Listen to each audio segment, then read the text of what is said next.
simplex me. Na Drebachena, action the party silent. Alright then, Yamuka Maxen, funny younger cans block. The Kada Kutarida Uku block. Kwese kwanda kubaya ngozi look. Pajena na reaction. Dangonza kuti pane madinga. Ari kundipanda shiwa akashinga. Kuno vaudzendi no vaponda. Dziva nishani ndiri body kama dinga. Alright then. Handisi kumbokutukai, hendi handina kumbokubukai. Zvimwe zvinhu zvomoita so, kune vamwe venyu azvisipo. Handisi kumbokutukai, hendi handina kumbokubukai. Zvimwe zvinhu zvomoita so, kune vamwe venyu azvisipo. Makugadhira kabheti kakupinda vanhu 5 mopedza movakombeya nemukadzi wenyu. End of the day kana bheti rikabuda makutanga kutopusha ngoma remukadzi wenyu. Voenda kune imwe studio vondoputika makutotanga kutovenga vamwe venyu. Dai maitogona kugadzira muyuziki vasina kumbotiza kustudio yenyu.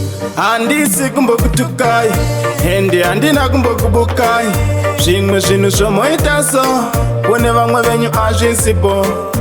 Handisi kumbokutukai, hendi handina kumbokubukai.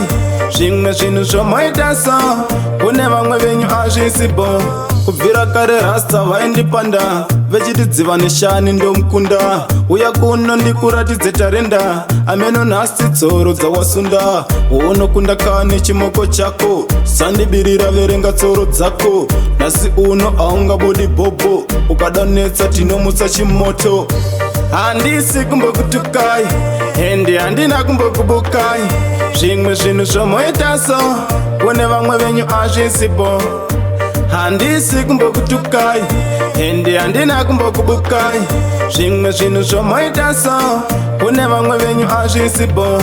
Makugadhira kabheti kakupinda vanhu 5 mopedza movakombeya nemukadzi wenyu. End of the day kana bheti rikabuda makutanga kutopusha ngoma remukadzi wenyu. Voenda kune imwe studio vondoputika makutotanga kutovenga vamwe venyu. Dai maitogona kugadzira muyuziki vasina kumbotiza kustudio yenyu. Handisi kumbokutukai, hendi handina kumbokubukai.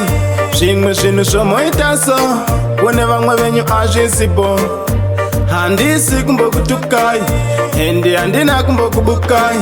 Zvimwe zvinhu zvomoita so, kune vamwe venyu azvisipo.